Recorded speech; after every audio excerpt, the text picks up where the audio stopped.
역사상 가장 강력했던 로마 제국이 어떻게 쓰러졌는지 의심을 해본 적 있나요? 대부분의 사람들은 한니발, 야만족의 외침이나 전쟁으로 인한 멸망을 떠올립니다. 하지만 실제로는 훨씬 더 은밀하고 치명적인 적이 내부에 숨어 있었습니다. 바로 돈의 붕괴였죠. 로마 제국은 인류 역사상 가장 거대한 문명 중 하나였습니다. 그 절정기에는 500만 제곱킬로미터에 달하는 광대한 영토가 지중해 전체를 감싸 안았으며 1억 2천만 명에 육박하는 인구가 로마 시민으로 살았습니다. 브리타니아에서 이집트, 스페인에서 메소포타미아에 이르는 광활한 영토를 수십만 명의 정규 군단이 지켰습니다. 길이 8만 킬로미터에 달하는 포장도로가 제국 전역을 연결했고 수백 개의 도시에 상하 수도 시설이 건설되었습니다. 로마가 발행하는 데나리우스 은화는 이 모든 거대함을 지탱하는 절대적인 신용의 기반이었습니다. 어떻게 이처럼 압도적인 군사력과 통치 구조를 갖춘 영원할 것 같던 제국이 무너질 수 있었을까요? 오늘날까지도 이 치명적인 패턴이 반복되고 있다는 충격적 사실을 알고 계신가요? 지금부터 로마 제국이 어떻게 화폐 조작이라는 은밀한 독에 의해 무너졌는지, 그리고 이것이 현재 우리에게 어떤 의미인지 자세히 알아보겠습니다. 로마 제국의 심장부에는 데나리우스라고 불리는 은화가 있었습니다. 기원전 211년 무렵 처음 만들어진 이 화폐는 거의 순은에 가까웠고 제국 전체는 물론 변방 지역에서까지 절대적인 신뢰를 받았죠. 병사들이 받는 급료도, 상인들이 요구하는 대금도, 시민들이 저축하는 재산도 모두 데나리우스였습니다. 단순한 교환 수단을 넘어서 로마의 권위 그 자체를 상징하는 존재였던 것이죠. 사람들은 로마의 힘을 믿었고 따라서 로마가 발행하는 화폐 역시 의심 없이 받아들였습니다.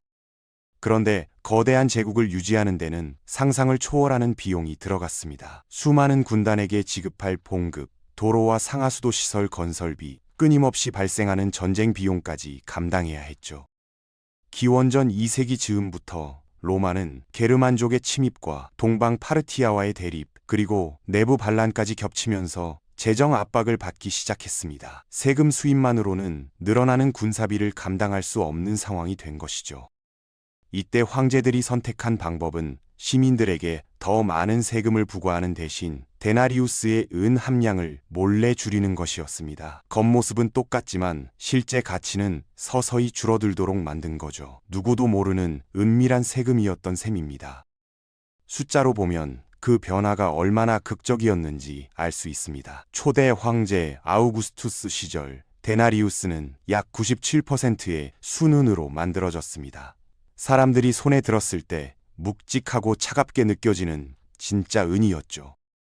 그런데 3세기 초 카라칼라 황제 때에는 은 함량이 52%까지 떨어졌고 갈리에누스 황제 시대에는 겨우 3%만 남았죠. 한때 묵직하고 단단했던 은화가 이제는 얇은 은으로 겉만 도금한 청동 조각으로 변해버린 겁니다. 사람들은 손에 쥐는 순간 그 차이를 느낄 수 있었고 당연히 의심하기 시작했습니다. 소리도 다르고 무게도 다르고 심지어 색깔까지 미묘하게 달라졌거든요. 가짜 동전을 구별하는 방법들이 시장에서 은밀히 퍼져나갔습니다.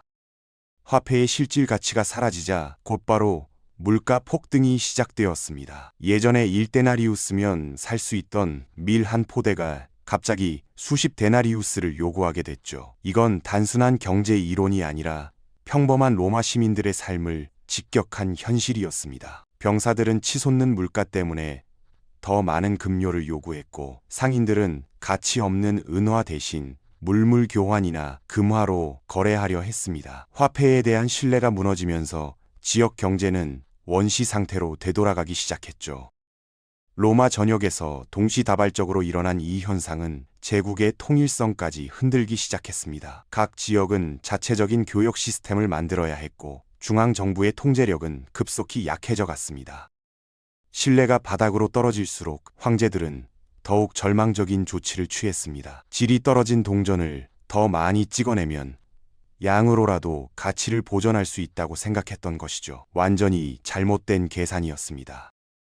이런 악순환은 이후 역사상 수많은 인플레이션 사태에서 똑같이 반복되는 패턴이 되었습니다. 더 많은 돈을 찍어낼수록 각각의 가치는 더욱 떨어지고 그럴수록 더 많이 찍어내야 하는 지옥 같은 순환이 계속된 거죠. 경제학자들은 이를 화폐 순도 저하의 악순환이라고 부릅니다.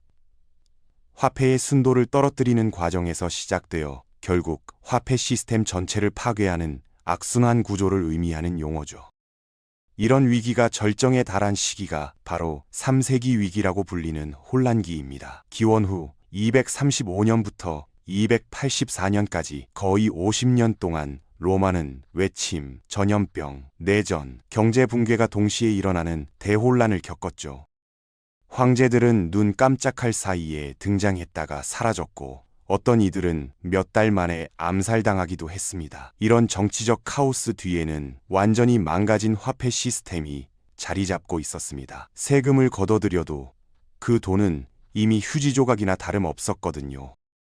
농민들은 임금을 받는 대신 토지를 버리고 떠났습니다. 상인들은 거래를 중단했고 도시에서는 기근이 발생했습니다. 제국의 기반 자체가 서서히 해체되기 시작한 것이죠. 화폐가 기능을 잃으면서 문명도 함께 무너져 내렸던 겁니다.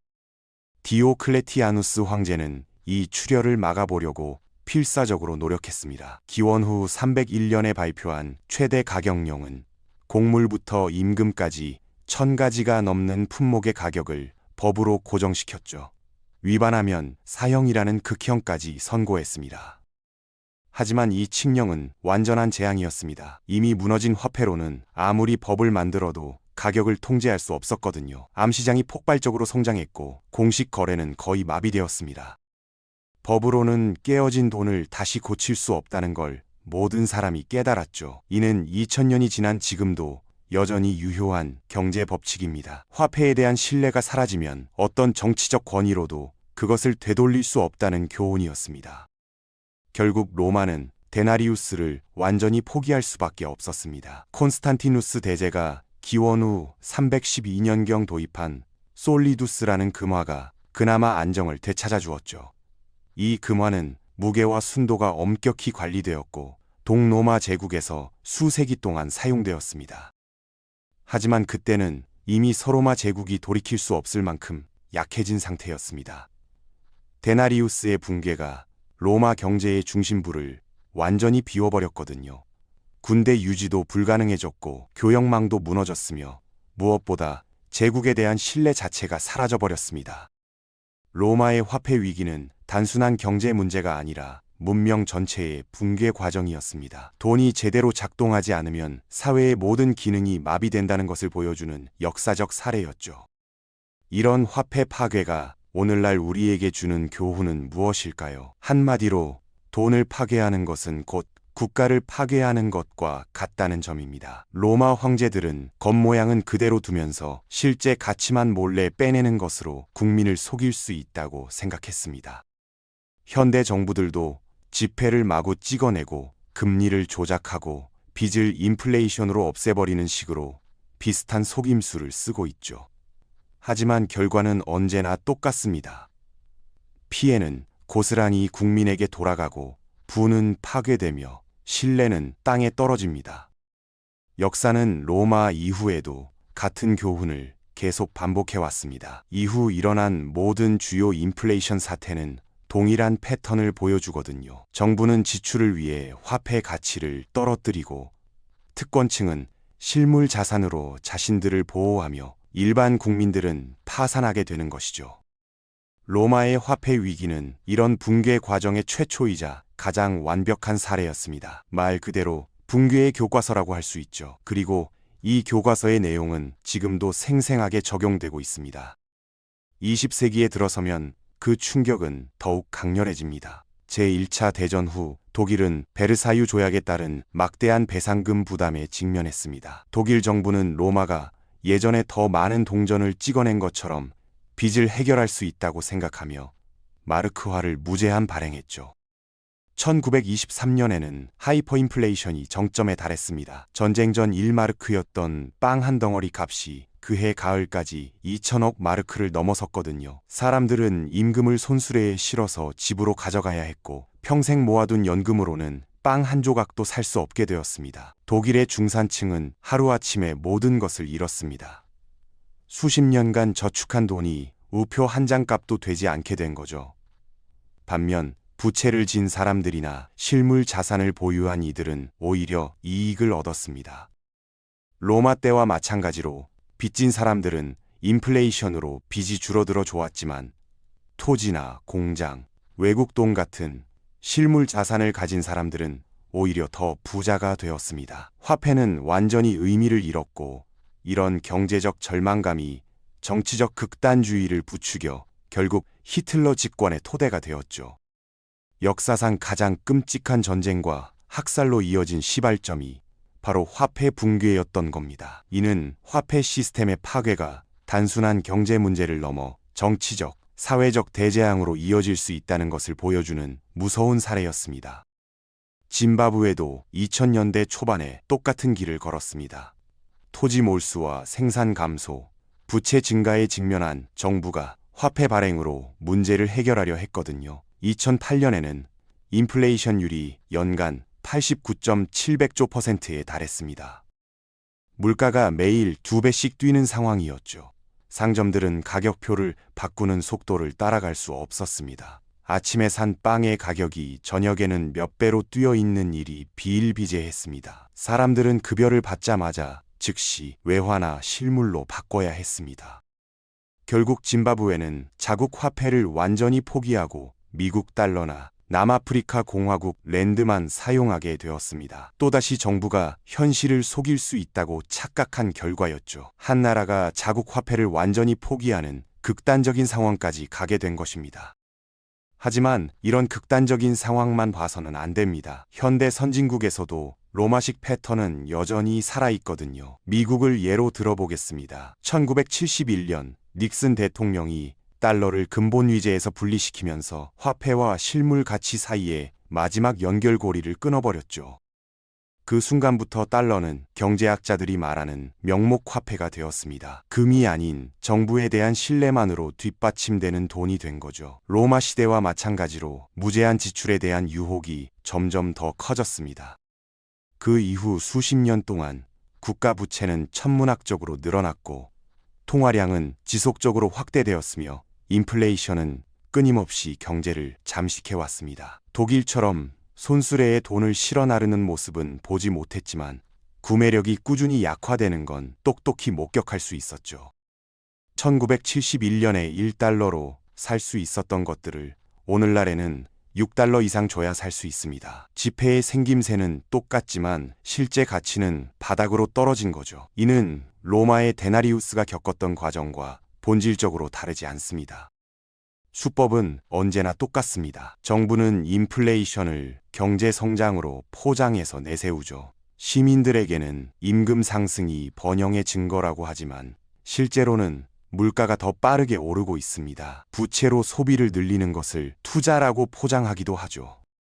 대부분의 사람들이 주식을 거의 갖고 있지 않으면서도 주가 상승을 자산의 증거라고 제시하기도 합니다. 로마 황제들처럼 표면적으로는 아무것도 바뀌지 않은 척하면서 모든 동전, 모든 지폐, 모든 월급에서 조용히 가치를 빼내고 있는 거죠. 오늘날 이런 현상이 특히 위험한 이유는 그 규모가 전 지구적이라는 점입니다. 로마의 붕괴는 한 제국의 위기였고 바이마르 공화국의 하이퍼인플레이션은 한 나라의 문제였으며 짐바브웨의 경우는 지역적 사건이었죠. 하지만 지금은 전 세계가 명목 화폐와 천문학적 부채, 그리고 위기 때마다 수조 달러를 찍어낼 준비가 된 중앙은행들에 의존하고 있습니다. 이는 다음 붕괴가 한 제국이나 한 나라에 국한되지 않을 거라는 의미죠. 전 지구로 확산될 것입니다. 역사를 보면 이때 고통받는 사람들은 자산을 보유한 특권층이 아니라 점점 더 가치 없어지는 화폐로 표시된 급여와 연금, 저축에 의존하는 수억 명의 일반인들입니다. 엘리트들은 부동산이나 금, 주식 같은 실물 자산으로 자신들을 보호하지만 평범한 사람들은 그럴 여력이 없거든요. 결국 가장 약한 계층이 가장 큰 피해를 입게 되는 구조입니다. 이는 로마 시대부터 현재까지 변하지 않은 불변의 법칙이라고 할 수 있습니다. 화폐 위기는 항상 가장 보호받지 못하는 사람들에게 가장 무자비하게 다가옵니다. 그렇다면 개인으로서 로마의 화폐 위기에서 무엇을 배워야 할까요? 우선 인플레이션이 우연한 현상이 아니라 정책이라는 점을 이해해야 합니다. 2000년 동안 제국들을 무너뜨려 온 보이지 않는 세금이죠. 정부가 직접 세금을 올리면 국민들이 반발하지만 화폐 가치를 떨어뜨리는 건 눈에 잘 띄지 않으니까 더 쉬운 선택이 되는 겁니다. 하지만 결과는 똑같아요. 국민의 돈을 정부로 이전시키는 것이죠. 다음으로는 진정한 자산이 무엇인지 알아야 합니다. 종이 위의 숫자나 컴퓨터 화면의 잔고가 아니라 화폐가 가치를 잃었을 때도 여전히 가치를 지니는 것들 말이죠. 토지나 기술, 생산적인 사업, 천연자원 같은 것들이 진짜 자산입니다. 이런 것들은 화폐가 붕괴해도 사라지지 않거든요. 오히려 상대적으로 더 귀해지죠. 로마 멸망 이후에도 토지는 여전히 토지였고 기술은 여전히 가치 있는 지식이었습니다. 하지만 데나리우스는 고고학적 유물이 되어버렸죠. 무엇보다 중요한 건 안정이 영원하다고 생각하면 절대 안 된다는 점입니다. 1세기 로마인들에게 언젠가 데나리우스가 쓸모 없어질 거라고 말했다면 비웃었을 겁니다. 1913년 독일인들에게 돈을 손수레에 싣고 다닐 날이 올 거라고 했다면 말이 안 된다고 했겠죠. 1980년대 짐바브웨 사람들은 독립이 번영을 가져다 줄 거라고 믿었습니다. 하지만 모든 경우에 똑같은 이야기가 펼쳐졌어요. 아무도 예상하지 못했던 순간에 모든 게 무너져 내린 거죠. 로마의 멸망은 금융 시스템이 신뢰를 잃으면 천천히 그리고 갑자기 붕괴할 수 있다는 걸 보여줍니다. 화폐가 더 이상 실질적인 가치를 갖지 못하게 되면 사회 전체가 흔들리기 시작해요. 계약은 무의미해지고 무역은 마비되며 군대는 해체되고 정부는 정통성을 잃게 됩니다. 국경 밖의 침입자들이 마지막 일격을 가할지도 모르지만 진짜 살인자는 언제나 국고 안에 숨어 있었던 거죠. 화폐의 순도를 조작하는 정책이야말로 제국을 내부에서부터 무너뜨린 진짜 적이었던 것입니다. 여기서 핵심은 역사가 똑같이 반복되지는 않지만 그 교훈을 이해하지 못하면 비슷한 방식으로 무너진다는 점입니다. 로마의 화폐 위기는 단순히 악한 황제들이나 탐욕스러운 특권층만의 잘못이 아니었어요.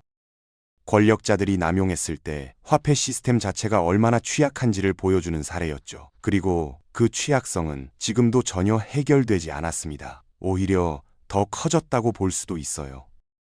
현재 우리가 사용하는 화폐 시스템은 로마 시대보다 훨씬 더 복잡하지만 근본적인 문제는 똑같습니다. 정부가 마음대로 화폐를 찍어낼 수 있다는 점이죠. 기술은 발달했지만 인간의 본성은 바뀌지 않았어요.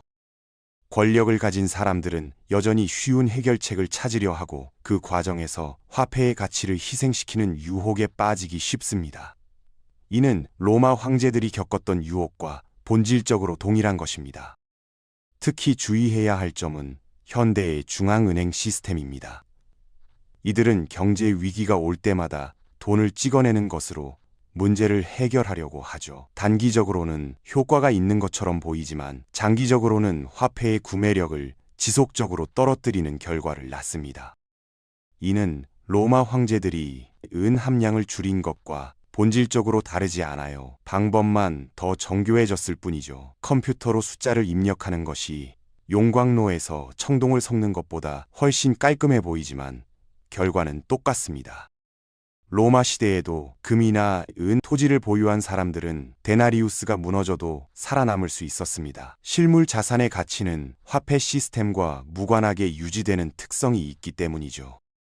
또한 개인의 역량을 키우는 것도 중요합니다. 기술이나 지식은 화폐가 무너져도 사라지지 않는 자산이에요. 오히려 혼란기일수록 더 귀해지죠. 로마 멸망 이후에도 기술을 가진 장인들은 살아남았고 독일 하이퍼인플레이션 때도 실력 있는 사람들은 새로운 기회를 찾을 수 있었습니다. 무엇보다 중요한 건 역사를 공부하고 현재 상황을 객관적으로 바라보는 시각을 기르는 것입니다. 대부분의 사람들은 위기가 닥쳐야 깨닫지만 그때는 이미 너무 늦어요. 미리 준비하는 사람만이 생존할 수 있습니다. 로마인들도 독일인들도 짐바브웨인들도 자신들에게 그런 일이 일어날 거라고는 생각하지 못했어요. 하지만 역사는 냉정하게 반복되었죠. 이제 우리 차례입니다. 같은 실수를 반복할 것인가? 아니면 역사에서 교훈을 얻을 것인가? 현재 전 세계적으로 일어나고 있는 통화량 증가, 부채 팽창, 자산 가격 상승은 모두 로마 시대의 화폐 위기와 유사한 패턴을 보여주고 있습니다. 규모와 속도만 다를 뿐 본질적인 구조는 동일해요. 중앙은행들이 경제 위기 때마다 수조 달러를 시장에 투입하고 정부들이 천문학적 부채를 쌓아가며 자산 가격이 실물 경제와 괴리된 채 치솟고 있는 현상은 데나리우스의 은 함량이 줄어들던 과정과 놀랍도록 흡사합니다. 다만 현대에는 이 모든 것이 디지털로 처리되기 때문에 사람들이 잘 감지하지 못할 뿐이죠. 로마 시민들은 적어도 동전의 무게와 색깔로 변화를 느낄 수 있었지만 현재의 화폐 조작은 컴퓨터 화면 뒤에 숨어 있어서 훨씬 더 은밀합니다. 하지만 결과는 똑같을 것입니다. 인플레이션은 조용히 진행되고 있고 자산을 갖지 못한 사람들의 구매력은 지속적으로 약화되고 있으며 사회 전체의 불평등은 심화되고 있습니다. 이는 모두 로마 말기에 나타났던 현상들과 일치해요. 로마 제국의 화폐 붕괴는 단순한 과거사가 아닙니다. 현재 진행 중인 이야기의 첫 번째 페이지입니다. 기술은 발달했지만 인간의 욕심과 권력의 본성은 바뀌지 않았거든요. 화폐를 조작해서 단기적 이익을 얻으려는 유혹도 마찬가지로 사라지지 않았습니다. 오히려 그 규모와 파급력은 훨씬 더 커졌죠. 다음 붕괴는 한 제국의 몰락이 아니라 전 지구적 재앙이 될 수도 있습니다. 하지만 역사를 아는 사람들은 미리 준비할 수 있습니다. 로마의 교훈을 잊지 않는다면 말이죠.